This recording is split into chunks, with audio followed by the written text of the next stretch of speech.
Representatives of the Pittsburgh I've testified about who used the Pittsburgh public schools for child pornography and ran a special education concentration camp involving torture, and then lied about it and covered for it, even when the evidence showed that this was preparations for a much larger crime.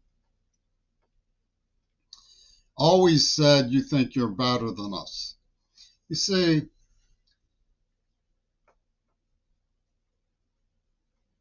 it rankled in the Axis that America had a legacy of representing civilization in World War II.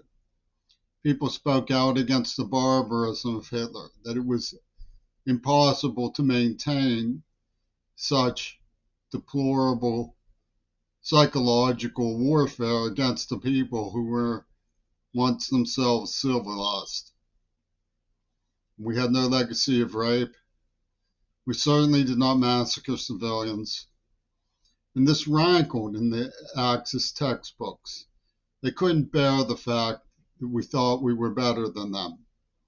So the first thing they wanted to do was subvert that premise, to make America look like a ravenous free-for-all, killing our leaders, contaminating our judgment, making us maniacal about winning whatever the moral expense, whatever the cost in our honor.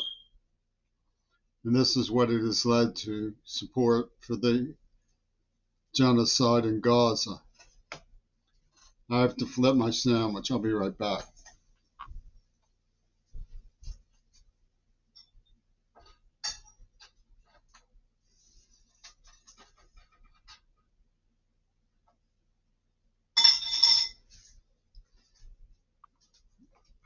People don't like hearing good things about America because the America that wrote Herbert Agar's The Time for Greatness is gone. The Roosevelt generation has been brushed under the carpet by the coming of the Beatles. A Time for Greatness called upon people to recognize that idealism and principles were the defining characteristic of civilization, and that even after we finished Hitler, which was everyone knew was eventually going to be the outcome of war with the United States, even afterwards, we were still going to have to deal with the same old world. Our victory dare not allow us to throw away our principles.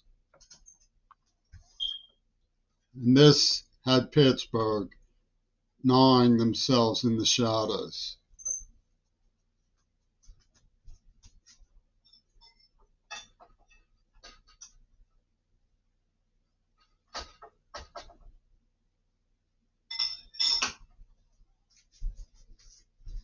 Howling at the bitter lampoon they fashioned in their own mirrors. You think you're better than us.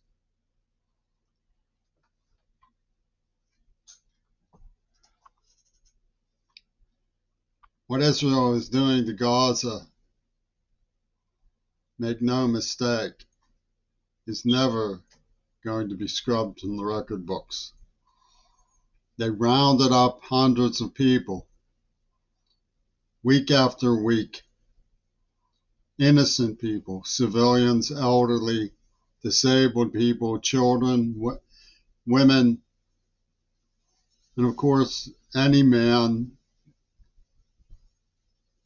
and executed them.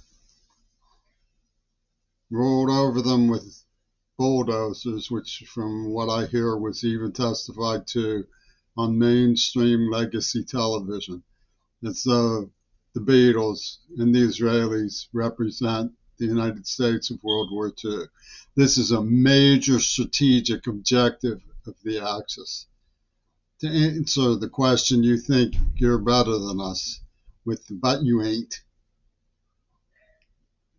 You hear Master Clint Eastwood saying that? But you ain't. You think you're better than us, but you ain't. That's the answer they want. And they would do it at any cost.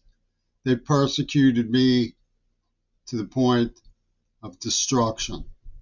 And when I recognized that it was a rampage that was going to explode in mass, I reported it and testified. And it made them all the more frenzied with psychopathic justification for murder, ripper, hatter, mayhem. They said to me, one of the Zionists, Steve Langer, said, I'm not sorry for anything I did, only that it had to be you. Meaning he wouldn't have done it to somebody unless they were completely innocent of wrongdoing. He needed somebody who was perfectly innocent to torture. And he tried to make me a hater. And that was what they were out to do, was manipulate me into appearing that I was a hater. All I had to do, they took away my right to self-defense, just like they punished the women and children of Gaza. They have no right to even exist. Jimmy Creary thinks he's better than us. That can't stand.